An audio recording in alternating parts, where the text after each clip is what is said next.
paso me voy para siempre, un paso fuerte, un paso hacia adelante. Dos pasos me voy sin mirarte, tan lejos pisé. Dos pasos y ya te olvidé. Tres pasos ya son hacia el este, el sur, el oeste. Колкото ви разбрах, вие искате да заведете дело за развод? Развод? Да. Именно, да. Моят брат е дълбоко и непоправимо разстроен. Аз ви калече, тази вечер ще закъсня. Ще се пребера за по света и у нас, защото имам работа. С какво се занимава съпруга ви? Инженер. Аз съм сирак. Ого! Мене мама ме е отгледала. Отделяла е от залъка си да ми дава по някой лев, докато следва. Ага. А вие? Аз за майка му съм нищо. Аз за майка му съм проста. Аз съм му разбила живота. Аз не го заслужавам. Аз за майка му съм... Моля ви се по същество. С Елена се запознахме съвсем случайно. Преди 10 години и 2 месеца. Обръснаме. Подстригаме, направим и фрикция. Ого! Всичко започна от нея. От майка му. 10 години и пазил писмо във Ана Каренина. 10 години! Останах много доволен и започнах да ходя редовно. Проявих мъжка слабост. Докато ме запонисваше, ме разпитваше какъв човек съм, каква заплата получавам. И докато един ден хубаво се насапонисах сам. Вижте какво. Така до никъде няма да стигнем. След половин час имам дело. За това накратко. Стигнахме до посвета и у нас. Мина по света у нас, минаха спортните новини, минаха нощица, почна филма. На детето му се преспа, сложил го да спи, пък на него му изпържих яйца с сирени и домати. Миш-маш. Той е язваджия. Аз за майка му съм причината той да е язваджия. А той язвата се е имал още от казармата. И му се обостря, когато беше запас. Ние не бяхме един за друг. Мама като разбра, едва не умря, защото аз съм инженер, не на гордост. Обаче като се роди детето и просто преглътна. Имахме скандал за името на детето. Дай ти каза. Аз съм кръстен на дядо си Станчо. Станчо, страшен хайдуджен. И внук ми ще се казва Станчо, но мъжът ми не, та не. Обяснявам ви всичко това, за да видите менталитета на тези хора. Мама отгледа Славчо до 3-та му година. После го пратихме на градина и жена ми изгони майка ми, тъй като повече ни беше нужна. Така, Станчо Или Славчо. Славчо! Сега ще ви обясня. Аз го записах в родилния дом Станчо. Аз в съвета го записах Славчо. На покойния ми баща. Комична ситуация, но нямаше начин. Мама щеше да умре. Елена обаче също. И аз предложих двете фамилии да участват равностойно и детето да се казва Станислав. Исках в името на детето да включим поне баба Марийка, майка ми. И се получи Стани Мирослав. За да изключиха единствено мама, която се казва Кръстина. Тя като разбра, едва не умря. И по този начин, до ден днешен, жена ми, т.е. бившата ми, бъдещата ми бивша жена, искам да кажа, казва на детето Станчо, а аз Славчо. И между другото така започна първият ми скандал. А след него безброй други скандали и скандалчета, в който нейният браснаров фризьорски менталитет си каза думата. Така, да се върнем на нощта, в която вашия съпруг не се е пребрал в семейното жилище и вие го обвинявате в брачна изневяра. Убедена ли си в същата? Убедена ли съм в същата? Че как да не съм убедена, като я видях с очите си? Къде? На баба Пенка 8. Там ли беше запас? Не, там той извърши брачната изневяра. Мене той не може да ме излъже. Каза ми, имам да пиша доклад за управлението с другия Гошо. Пък на той, а другия Гошо, аз му знам гарсонierата. Веднъж Гошо, за моя Гошо става въпрос, ме заведе при другия Гошо на гости. Ведомствена гарсониера Ерген и ми мина през ума нещо подобно. Пишех важен доклад. Труден за мен момент. Аз бях в конфликт с заместник генералния директор. Когато бях изнервен, пред уволнение, болен от язва, получена вследствие на брака, тя тръгна на екскурзия. Славчо тръгна на училище и трябваше отново да извикане мама! Мъжът ви посяга ли? Не. Да. Веднъж ме глъсна от печката към лифтата. Щупи стола. Главата ви? Не. Върху балакома, с крак. Заради майка му. Стигна се до чупене на чини и от нейна страна. И мама пак си тръгна. Майка му при вас ли живее? Живееше. Сега вече не живее. Защо майка му си е тръгнала? Защото му казах, или аз, или майка ти. Една от двете. И той все пак е избрал вас, следовател. Сега да отиде да живее с нея. Трябваше аз още тогава да се тръгна с мама, ами... Какво? Нищо. Изведнъж, без никакво основание, той започна да ме подозира в изневяра. След екскурсията, аз получих една снимка. Анонимна. Тя, прегърната с Данчо фризьора на фона на Цвингера в Дрезден. Реших да разследвам случая и следствие на моите наблюдения забелязах, че те са доста близки. Започна да ме следи. Да се появява неочаквано след работа. Да ме пречаква в фризьорския салон. Показах и снимката. Поисках обяснение. Тя отказа да даде такова. Следствие на което се принудих да щупя стола! Тогава тя се призна всичко. Взе да чете дневника ми. И започна една тактика на активна самоотбрана, която постепенно премина в яростно настъпление. Тогава реших да го следя и аз. След този случай тя изобщо не се интересуваше от моята работа. И изведнъж всеки ден започна да звъни в службата, да ме пречака след работно време. И така се стигна до скандала, който тя ми устрои. И това в 2 часа през нощта пред входа на квартирата на мой колега, представете ли? Тогава го хвана. Квартирата на колегата му. Крещеше из цялата кооперация. Простак, Развратник. лицемер Говедо. и други. Едва ме накарах да мъкне. Следствие на този скандал, аз спя в кухнята на собственото си жилище. Нейният Станчо не говори с мен. Насъскан от майка си. И фактически между нас няма никакъв контакт. Ще искате ли семейното жилище да остане за вас? Да.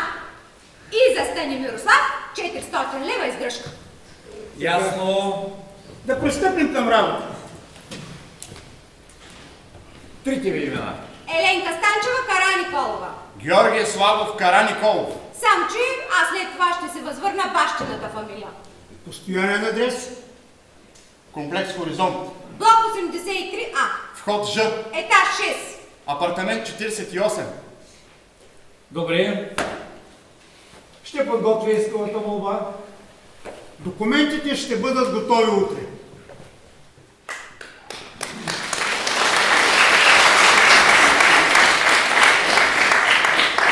Ще стане много хубав развод.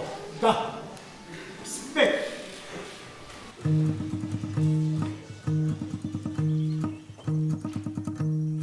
Aïe aïe aïe aïe aïe aïe aïe aïe aïe aïe aïe aïe.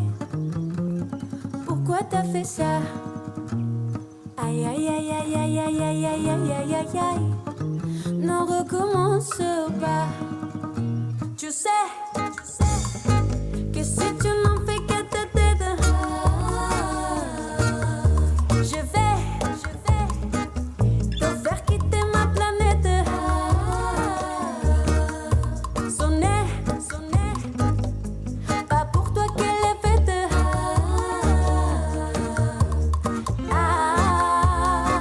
Si tu continues d'être bête. Aïe aïe aïe aïe aïe aïe aïe aïe aïe aïe aïe aïe. Pourquoi t'as fait ça? Aïe aïe aïe aïe aïe aïe aïe aïe aïe aïe aïe aïe. Ne recommence pas. Aïe aïe aïe aïe aïe aïe aïe aïe aïe aïe aïe. Pourquoi t'as fait ça? Госпожо Серафимова, дали ще свършим днес до 5? Не мога да ви обещая, Пенева. Защо? Работа ли имате? Налага се да взема детето от детската градина. Сина командировка, снахата заета, днес на танци, утре на концерт, в други ден не знам къде си. Всяка вечер 11:30 се прибира, а една вечер 11:48. Но някой път ще я хвана и ще стане една не за разправени. Дъщерята и тя са втори брак и детето му вика татко. Знам, нали аз се разведа. Според мен вторите бракове са по-сполучливи. Конфликтите трябва да се преодоляват, госпожо Серафимова. Като са създали деца, ще се търпят докато са живи. Вашите деца колко са големи? Аз нямам деца. Извинявайте тогава. Не съм се женила, никой не ме иска. Хайде сега скромничите. Толкова адвокати бяха роди по вас, толкова кандидати имахте. Така ли е, такава хубава жена? Пенева! 14 часа и 4 минути. Повикайте всички за дело 14:85. Да влязат всички свидетели по дело 14:85.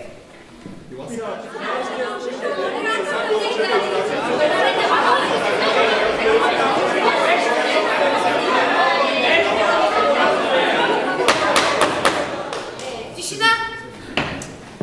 Я се изправете! Намирайте се в съд! Хубаво е, че е седнала дамата. Вие минете малко напред. Така. Може ли в съда ръцете в джобовите, господине? 14 часа и 6 минути.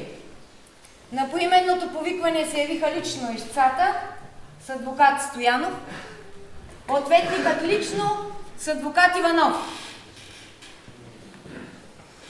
Свидетели по делото Георги Георгиев. Да. Години, господин Георгиев. 39. Агопян. Моля, Вие ли сте Агопян? разбира се. По какво се разбира? Не разбирам. Разбира се, че не разбирате и пак ръцете в джобовете. Агопян години. Навършени или не навършени? Това вече на нищо ни прилича. Ама защо смущавате свидетелите още от самото начало? Протестирам. А вие си научете свидетеля да се държи в съда както подобава. Правилно, колега. Не ги учете какво да говорят, а как да се държат. Колега, как се позволявате? Колеги, тишина. Агопян години. 45. Благодаря за внимание. Димитричка Симеонова Грозданова. Димитричка Симеонова Грозданова. Да, аз съм. Години. По паспорт ли? Моля? Сега ще ви обясня. Паспорт ми е сгрешен, а същелото ми изгоря. При вадене на дубликата на личната ми карта обръщат обратно втората цифра от рождената ми година. И вместо 9 става 6. И вместо да впишат 59-та година, вписват 56-та. Така, запишете. Димитричка Грозданова на 51. Фактически на 48. Иванка Денева Иванова. Да, Години, госпожо. 50. Кръгло ли? Преди 2 месеца ги навърших. Станчо Станчев Станчев. Да не са младеж. Емена! На колко сте години, господин Станчев? Ха! Че те моите годинки множко станаха. И все пак колко са? Ба, че 70 ли са, 80 ли са, 90 ли са. Да ги пишем 70. Ба, пиши ги, бе. Ти си знаш. Розалия Дончева Дончева. Аз съм? Моля? Аз съм на 25, но аз бих искала да помоля да бъда освободена. Аз не разбирам. Аз просто не зная защо съм тук. Получих призовка, идвам, а не зная защо. След малко ще разберете защо. Но нима може на сила. А ако откажа, Ще ви губим. нямам нищо против. Губете ме. Ако се наложи, ще ви доведем и принудително. Кажете поне за какво става дума. Искат да лъжесвидетелствате, че сте била любовница на Караниколов. Как може? Аз? Колеги, това ще се изясни в хода на делото. Моля ви. Свидетели на ответника. Йордан Йорданов Семков. Аз съм Години. на 33. Ама и аз не знам за какво съм тук. Ще разберете. Добре. Петър Кондов Попов. На 25. Така, първо ще установим дали вие сте Попов и после на колко сте години. Исках да съкратя процедурата. Вие вместо да я съкратите, удължихте. Години. 25. Благодаря. Христина Славова Караниколова. Да, аз съм майката на Георги. Колко му вика, колко му разправя. После, госпожо, после. Сега се кажете години. 78 навършени. Георги Георгиев Георгиев. Не, вече ме записах. Вие сте свидетел и от двете страни. Така ли се оказа? Така.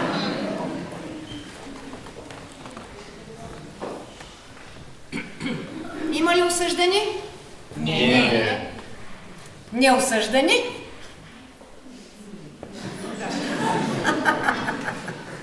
Всички сте грамотни? Да. Вие? Грамотен? Що пак аз? Обещавате ли да казвате истината? Да. Не чух добре. Да.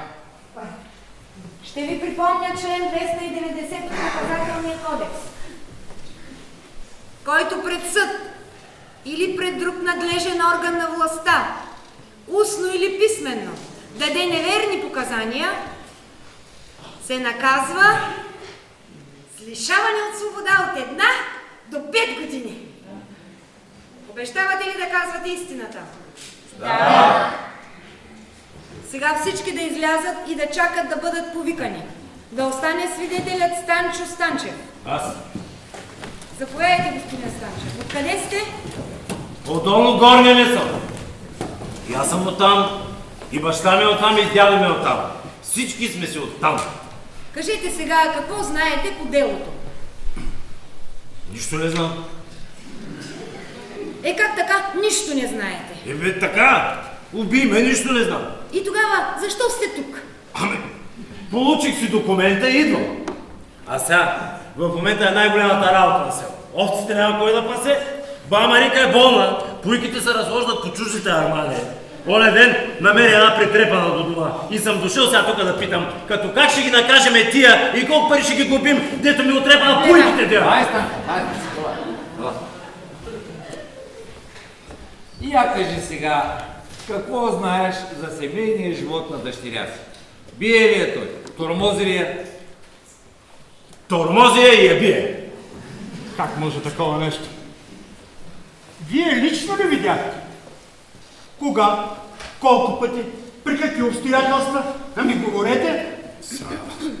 Аз може и да не съм видел, ама знам.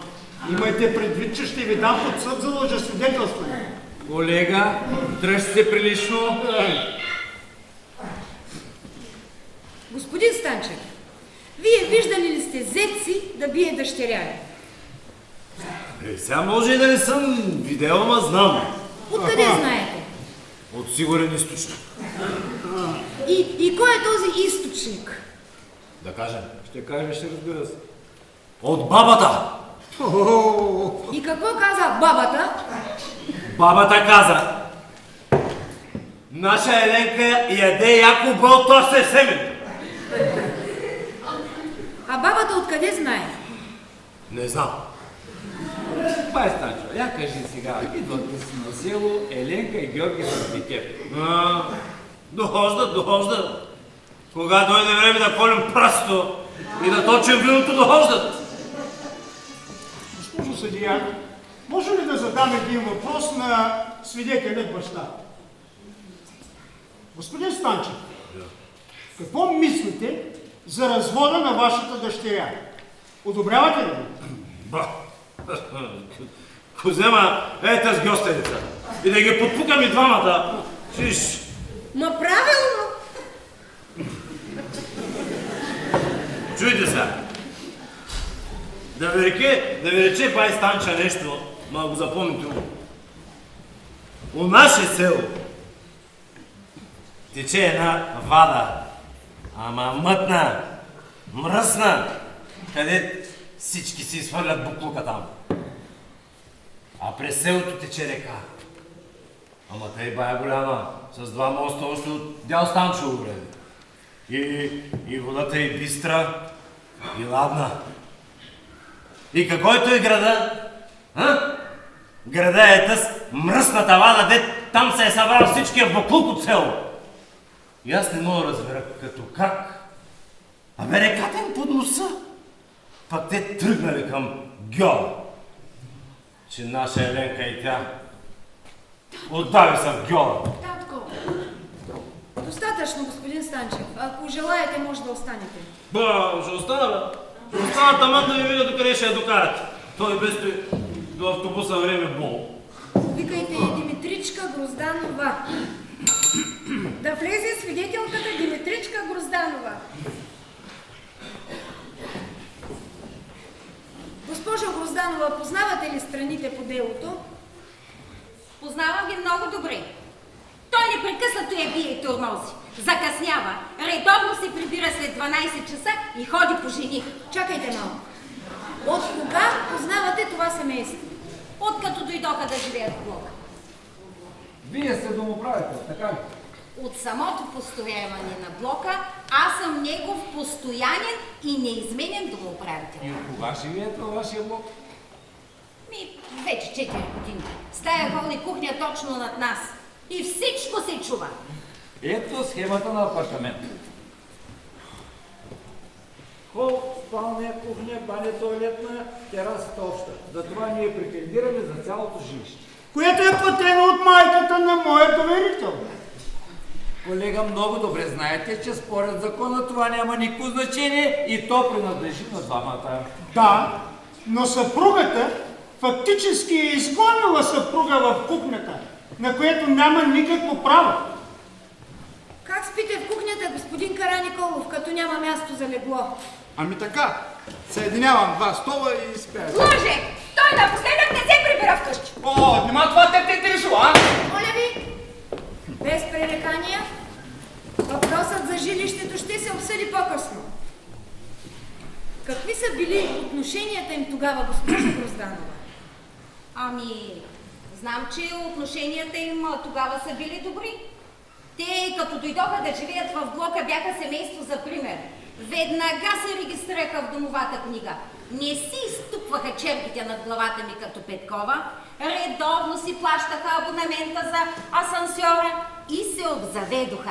А знае ли свидетелката с какви средства са се обзавели? Знам, тя изкарва добри пари. Освен това, бай Станчо им помага.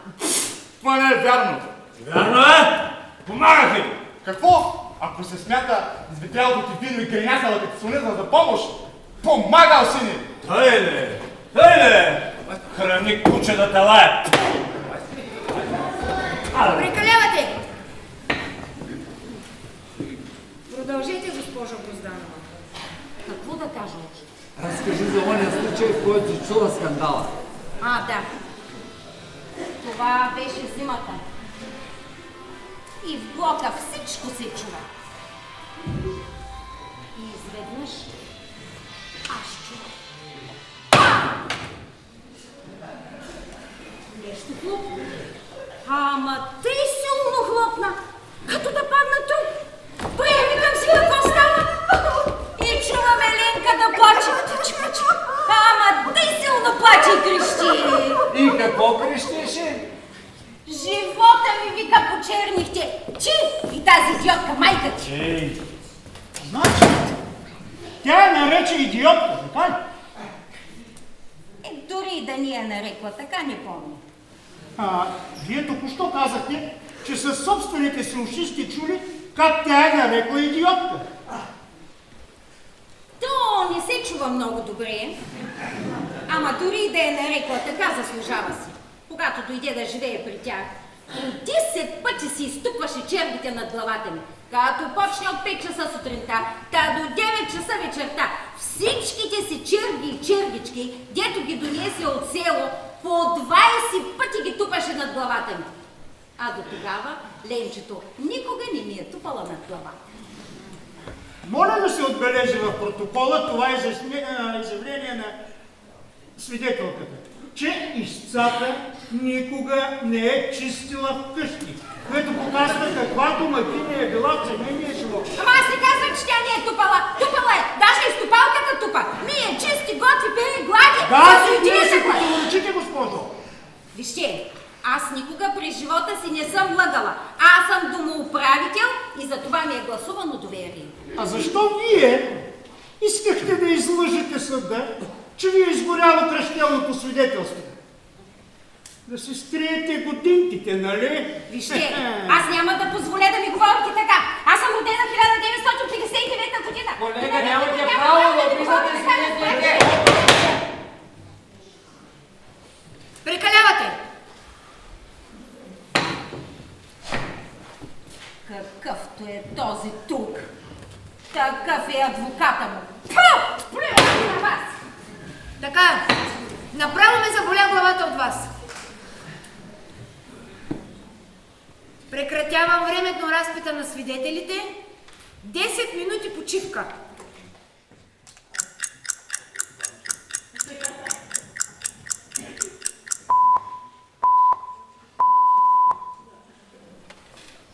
Да продължим, надявам се, при пълен ред и дисциплина.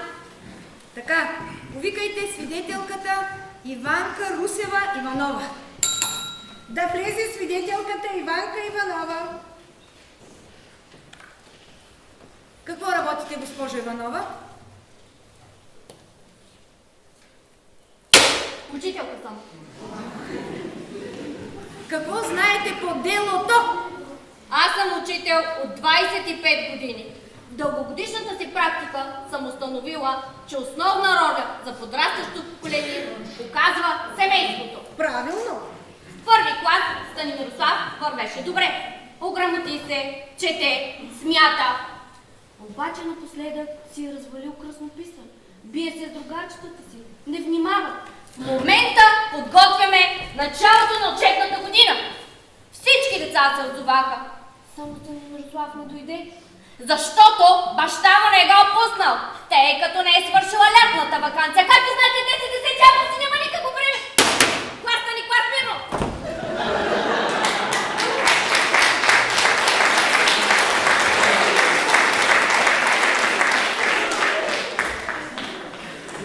Извинете, аз малко се развълнувах.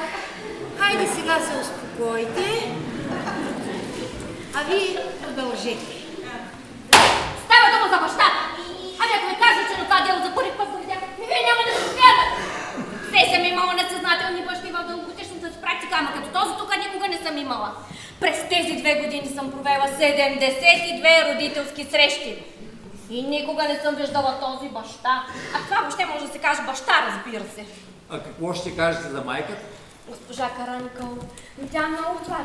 Тя е в нашия родителски актив. Винаги се отзовава. 2 години носи сладки, реже, Свидетелката току-що заяви, че напоследък детето допуска правописни грешки и се бие с другарчетата си.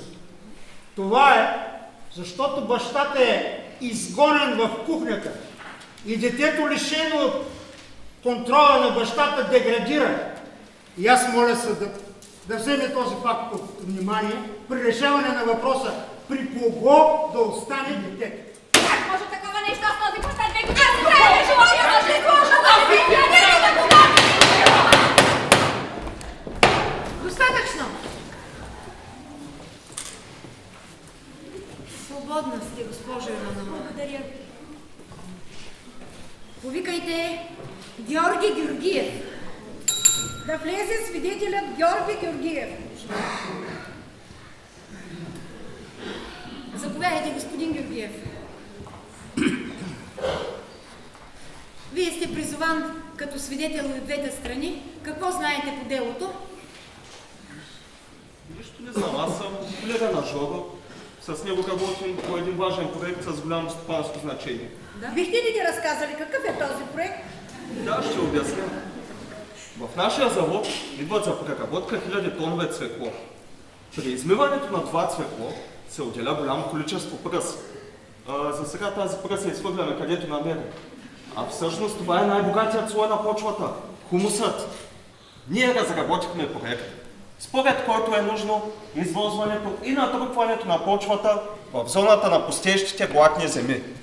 Ако се осъществи този проект, само до няколко години ще се образува една обширна територия от първокласна обработваема земя.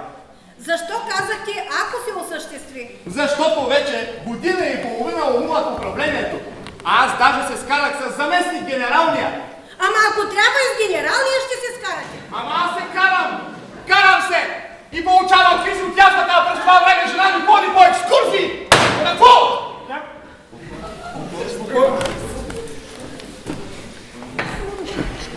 Господин Георгиев, какво знаете по делото? Право да ви кажа, нищо не знам. И как така нищо не знаете? Нали сте призован и от двете страни? Възможно е, но аз нищо не знам. Жога не споделя нищо с мен за семейните си работи. Колеги, въпроси имате ли? Аз имам въпрос. Да кажа свидетелят Георгиев, къде е бил през нощта на 15 май тази година? Вие нима може да си спомните къде сте били на тази дата. Аз ще ви припомня. През нощта на 15 май, пред входа на вашата ведомствена гарсониера на улица Баба Пенка номер 8 е имало голям скандал. Да знаете нещо за него? Да, чух за това. От кого чухте? От съседите. Значи вие не сте били там? Не. Аз бях във Варна. Така. Значи ответникът Кара Николов е бил във вашата квартира без ваше знание? Напротив, аз му дадох ключа. Моля да се отбележи в протокола това важно за делото обстоятелство. Отбелязано е. И защо дадохте ключа на Кара Николов? Защото по проекта работим заедно у дома. От тях няма място в управлението след работно време не може. И вие твърдите, че през нощта на 15 май ответникът е бил сам у вас. Че разбира се, че сам. Добре, как може да твърдите такова нещо, след като в това време вие сте били във Варна? Че с кого друг може да бъде? То само ние сме автори на проекта. Нямам повече въпрос към свидетеля. Моля обаче да остане в залата и да бъде извикана свидетелката Розалия Дончева. Да влезе свидетелката Розалия Дончева. Заповядайте, госпожица Дончева. Какво работите? Колежка съм на Георги Караниколов. Какво може да кажете по делото? Аз недоумнявам защо съм тук. Нямам какво да кажа. Може ли свидетелката да каже къде е била през нощта на 15 май тази година?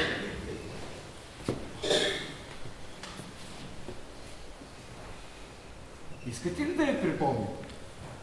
Може ли аз да отговоря на въпроса? На 15 май тази година госпожица Дончева беше с мен във Варна. Благодаря, Жоро, за кавалерската постъпка.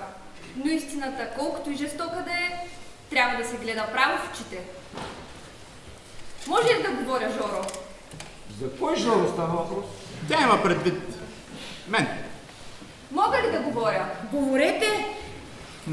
Може би това, което ще кажа, ще ви се стори грозно, подло. Но аз го обичам. Кого? Жоро? Знаех си аз. Посочете кой Жоро. Ето този. Знаех се аз. Разберете, госпожо, не мислете, че не се борих с любовта си. Цели 3 години се борих. Вие просто не знаете какъв мъж имате. Откъде ще знам? Разберете, госпожо, вие имате чудесен съпруг. Той такива хубави неща ми е говорил за вас, за вашия син. Вие не бива да се разделяте. Вие просто сте родени един за друг.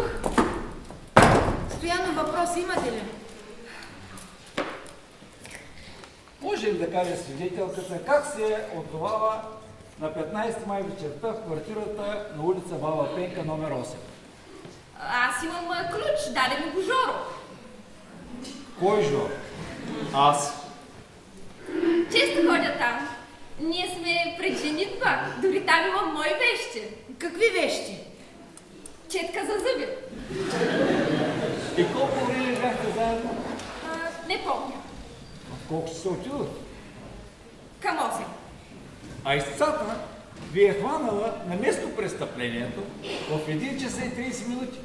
Значи сте престояли цифрови слово 5 часа и половина. Не предполагах, че толкова време е минало. Ние седяхме и говорихме за живота. И как седяхте?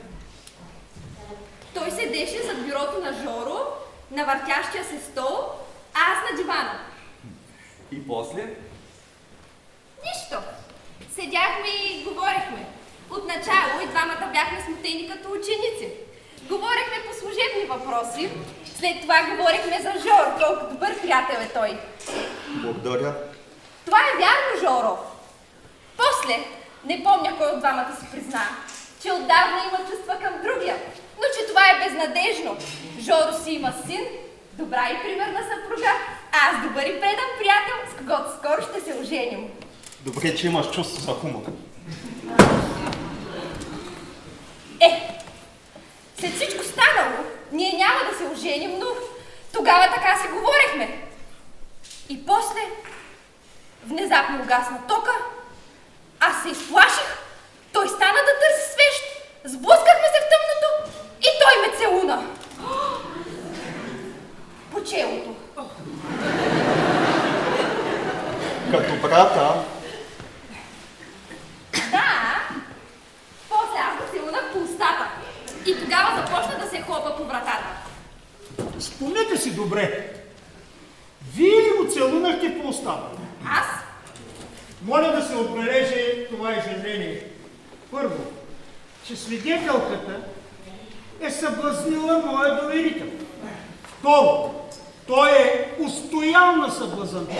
И трето, няма никаква вина, тъй като въпреки съблазънта, той не е извършил брачна изневяра. Но това не е вярно! Вие каква искате да ме изкарате? Жоро! Защо мълчиш? Караниколов, това отговаря ли на истината?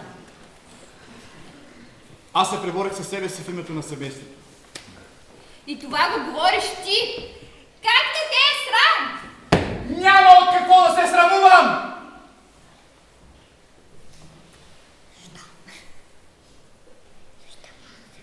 Добре.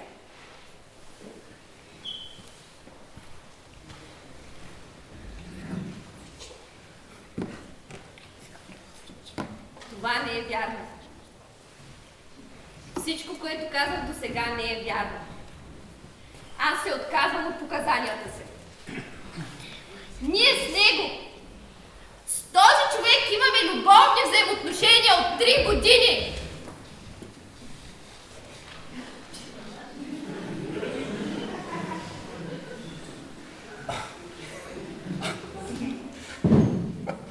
Това не е вярно.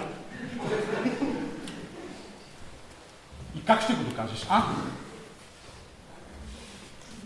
Да изборявам ли местата, на които се срещахме? Избройте ги. Бунгалото в Приморско, където бяхме цяла седмица по-миналото лято, когато жена му беше на село с детето. Хотел Преслав в София през септември миналата година. Пазя квитанциите от двете стаи. Пазя и билетите ни до Враца от командировката през май. Пазя всичко!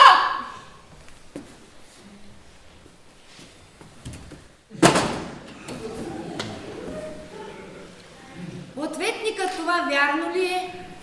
Има ли значение? Всичко това е минало. Не мога да понасям тази жена.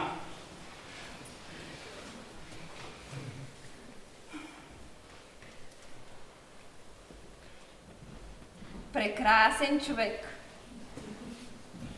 Той ме убеждаваше, че ще се раздели с теб. Угаси лампата.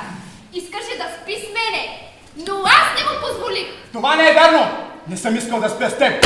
Искаше! И щеше да го направиш, ако не беше дошла жена ти.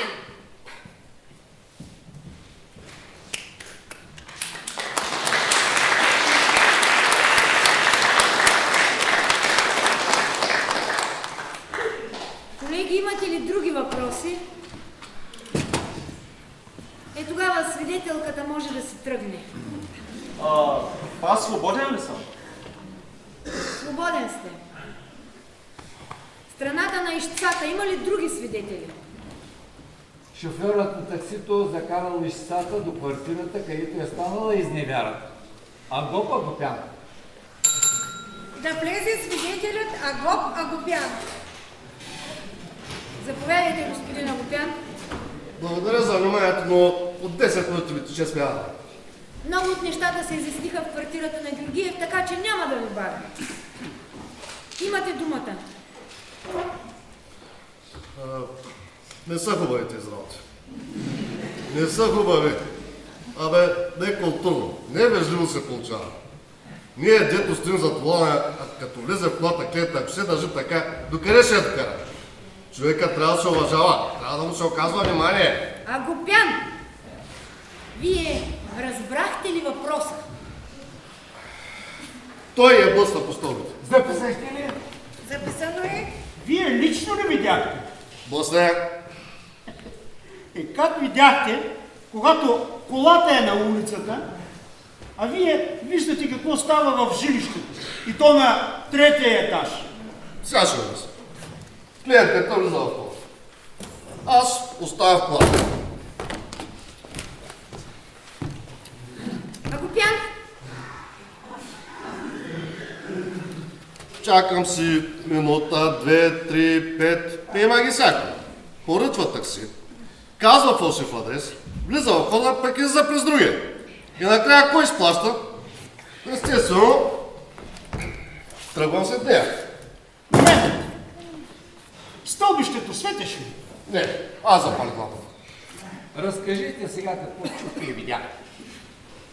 Чух седмича опитни думи да ги изброя. Бройте ги. Мръсник, подлец, селянка, проститутка, убиец! достатъчно.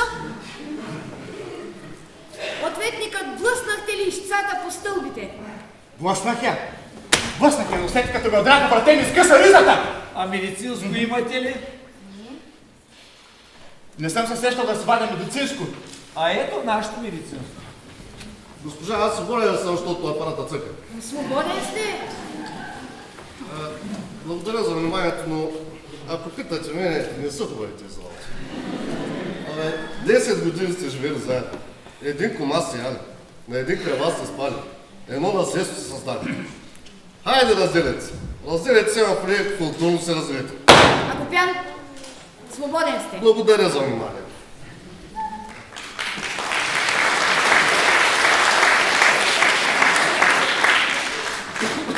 Повикайте Петър Кондов Попов. Да влезе свидетелят Петър Попов. Какво работите, господин Попов? Фотограф съм. Били ли сте екскурзовод миналото лято до Германия? Да. Познавате ли госпожа Караниколова? Тя била ли с вас на екскурзията? Това беше отдавна. Нищо не помня. Как така? Нищо не помните. Така, нищо не помня. Значи вие отказвате да дадете показания. Какви показания да дам? Нищо не помня. Колеги, въпроси? Аз имам въпрос. Вие ли изпратихте анонимно снимка на ответника, на която се вижда ищцата, прегърната от колегата си Семков, на фона на Цвингера в Дрезден? Възможно е. Аз изпратих доста снимки на хората в екскурзията. Това ли е снимката? Да, тази аз съм направил. На нея се вижда госпожа Караниколова, прегърната от Йордан Семков. Може ли да видя снимката? Заповядайте!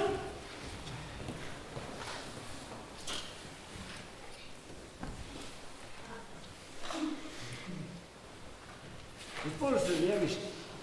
Ръката на мъжа е размазана и не е ясно дали лежи на рамото на моята доверителка. Според мен, това е едно движение отдолу нагоре, с което мъжът се оправя косата. Значи според вас, колега, госпожа Караниколова е невинна, така ли? Да. В широкия смисъл на думата, да. Какво значи широкия смисъл на думата? Ами да речем, че имал някакъв флирт. Какво от това? Защо всяка любовна връзка на мъжа повдига неговата репутация? А ако жената допусне подобно нещо, това да е сам и позор за нея. Лично аз... Вие женили ли сте? Не, и нямам и намерение да се женя. А защо? Защото според мен бракът като такъв е вече безнадежно устарял. Съвременното развитие доказва, че брака постепенно ще отмре. Не съм съгласна с вас. Какво ми предлагате? Да се жени и развеждам всяка година, бе? Какво мислите за отношението на госпожа Караниколова с колегата и Семков? Не виждам нищо съдително в това. Тя е просто една от поредните жертви на брака, а екскурзията беше за нея едно разтоварване. Аз през това време лежа болен от язва. Точно това имам предвид. Женените хора се чувстват най-добре, когато са на екскурзия сами. Да. Да. Да прекратим тази излишна дискусия. Свободен сте, господин Попов.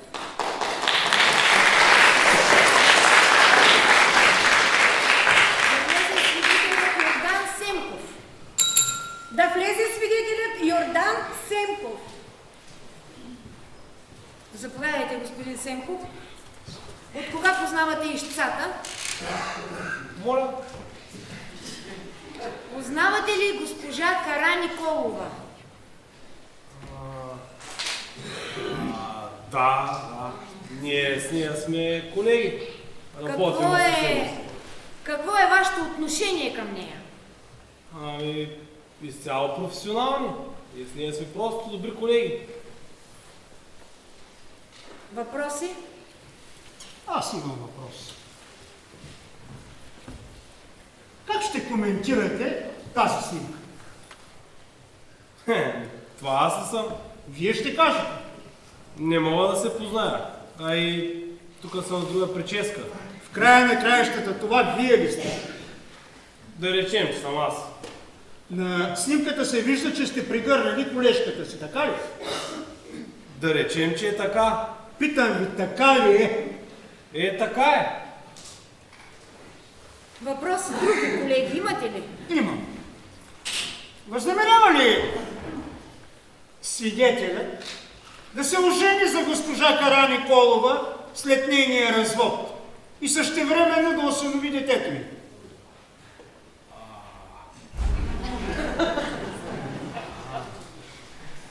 Какво дете, бе? Ами, аз с нея и детето... Възнамерява ли свидетелят да отговори на въпроса? На провокативни въпроси не отговарям. Добре.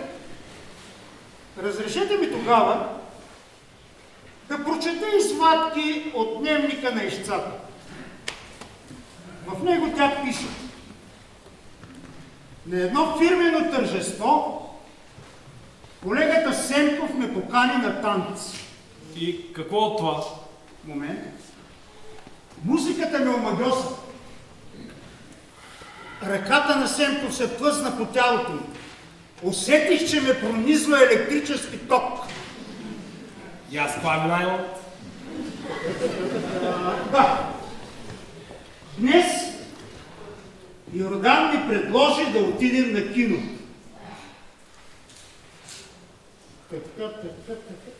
Ето.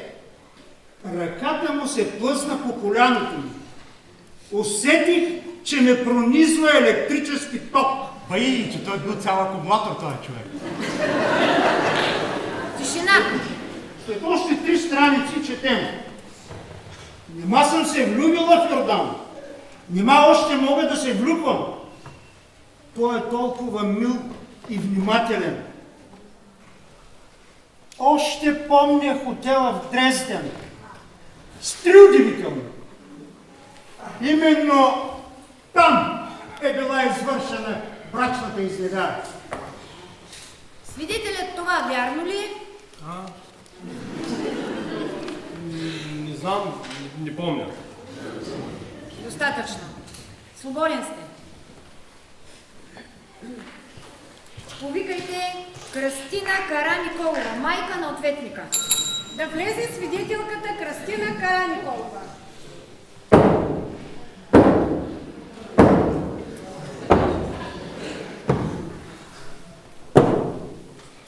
Заповядайте, госпожо Караниколова. Да се жива и здрава, чедо.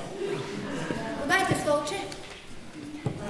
И извинявайте, че ви извикахме накрая, но в съда си има ред. Няма нищо, не се притеснявай. Какво знаете по делото?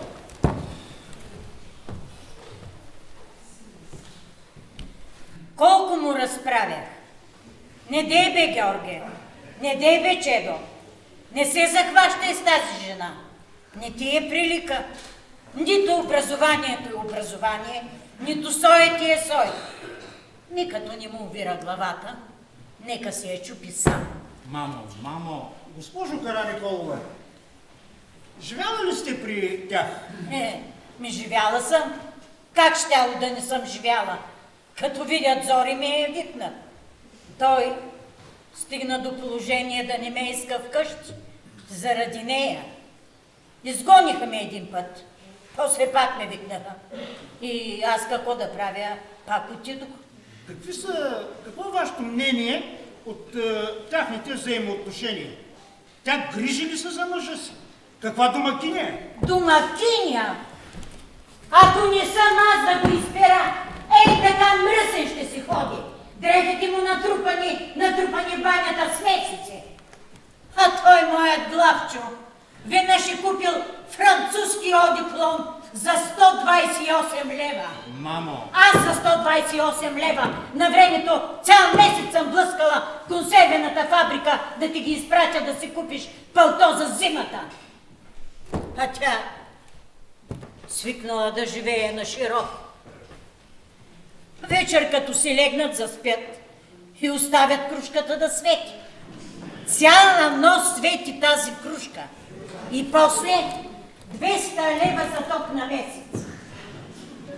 Влязох веднъж да я изгася. Че като се събуди тая ми ти змия, че като ме започна. Ти защо влизаш без разрешение в моята спалня? Ти още малко и ще ми изместиш. Върви ли дни при сина си, пък аз ще легна в кухнята. Бре, ама хем просто и необразовано, хем цапнато в устата. Ами, с готвенето как? Готвенето? От какво я хвана, Георги, тази язва? Тя знае само 3 манжи. Ако не са пържени яйца, ще е мишмаш. Ако не е мишмаш, ще са варени крендерши и ще ги свари барабар с найлон.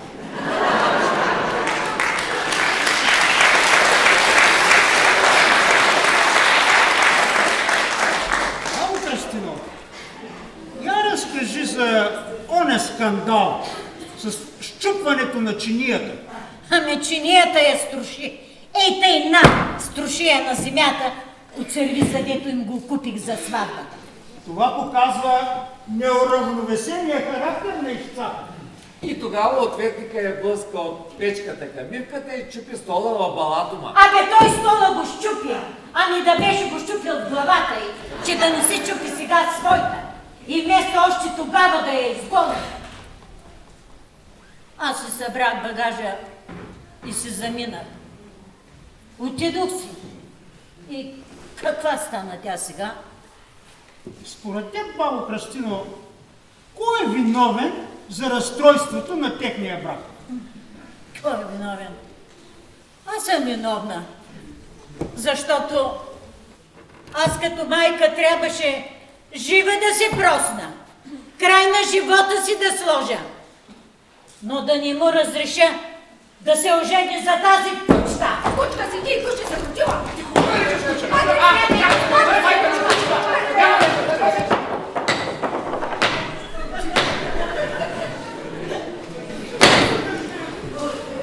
Достатъчно! Прекратявам разпита на свидетелите.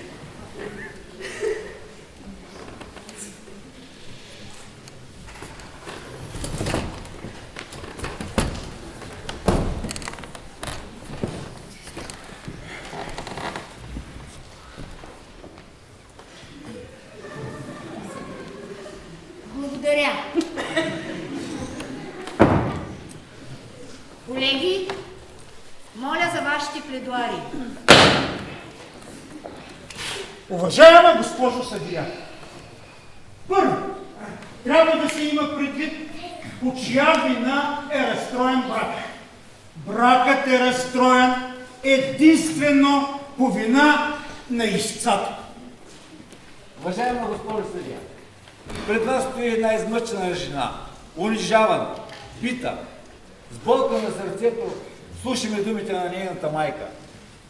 Нашия Еленка е бой от тоя сърцемен тъпушек се вдига.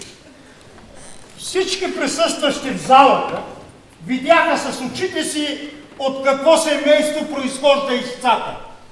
С възмущение слушаме думите на свидетелката Грозданова за побоя, нанесен над ищцата, придружен с чупване на стол. Цитирам. Нещо хлопна, като да падна труп. Да, наистина е паднал труп. Трупът на една любов. Съпругата започва брачна изневяра, без да има подаден повод от съпруга. Това е, което убива тяхната любов. Моята доверителка дълго е носила в себе си тая любов. 4 години в мазето, придружени с неудобствата от прането, храненето с пането и хроничния синузит на детето. Съпругът често се признава, че след време започва връзка с друго лице, но здраво стои зад семейното си положение и нито за миг не е помислил да се развежда. И забележете, прощава изневярата на съпругата си. Всичко това е заради апартамента. Съпругът си има своите егоистични цели. Той не вижда, че новата цел на семейството е да отгледа и възпита детето.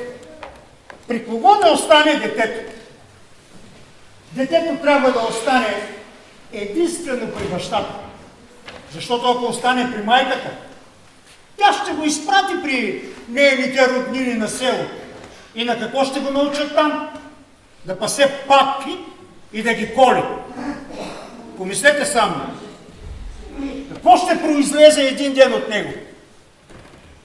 Един потенциален престъпник, който днеска, ако убива папки, утре ще убива хора. Детето трябва да остане при майката. Напомням ви думите, които четем от нейния дневник. Мило мое дете, майка ти обича друг, защото баща ти е лош човек. Моля, уважаеми, да не се поддава на тази инерция и да реши делото в полза на съпруга. Това ще има широк обществен резонанс.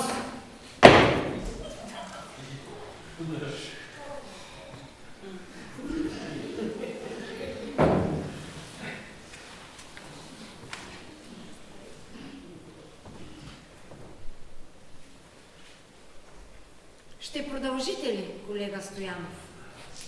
Ако ми разрешите да завърша с едно кратко 40-тишие. Разрешавам. Ти си жена и майка и съпруга, но бракът, щом внезапно се разтрогне, за твоята всеотдайност и заслуга е нужно обществото да помогне. Браво! Така, след като изслуша разпита на всички свидетели, пледуариите на адвокатите, съдът е готов със своето решение. Съдът има всички основания да смята, че бракът е дълбоко и непоправимо разстроен. И като такъв, той трябва да се прекрати на основание член 21 от Семейния кодекс. Жилището е съвместно и двамата съпрузи имат права върху него. Съдът постановява личните помещения да се поделят между съпрузите, а общите баня и тоалетна да се ползват заедно. Детето, Станимирослав, остава под попечителството на майката. Бащата има право на свиждане 2 пъти в месеца. Свършихме добра работа. Благодаря на всички в това уморително, тежко и трудно дело. Закривам съдебното заседание.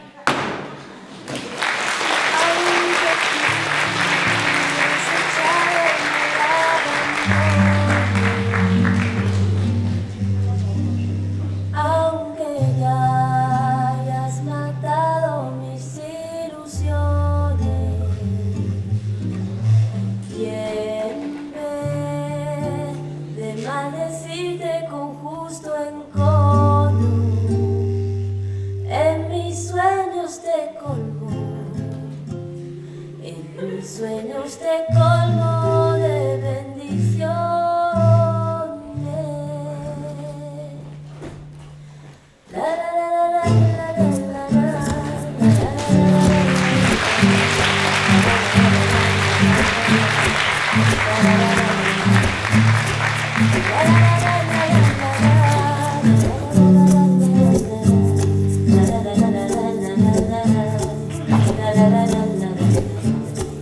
Aunque tú me has echado en el abandono, aunque ya hayas matado mis ilusiones, ¿quién ve de maldecirte con justo encono? En mis sueños te Добър ден! Добър ден. Добър ден. Ама вие като че ли май не ме познахте? Преди 3 месеца имахме дело за развод. Не помните ли? Спечелихме ли делото? Не, ние го спечелихме. Кои вие? Ние с господина. Стоянов, ти нещо спомняш ли си? Той като че ли да нещо...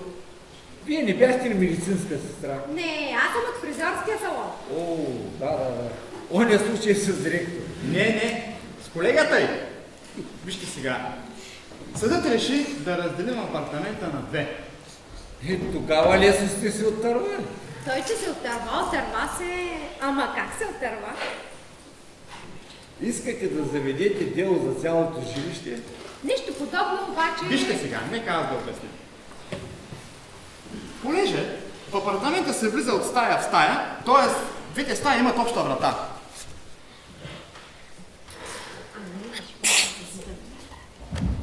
И сега, нали знаете как е със строителните работници? Тук не можем да ви помогнем. Ние не сме строителна фирма. Не, вие не ме разбрахте. Получи се едно ненормално положение. Сега, нали, ние сме живели 10 години заедно. И сега изведнъж добър вечер, аз в едната стая, пък те в кухнята с детето вечерят и някак си... Той има язва. Още от казармата.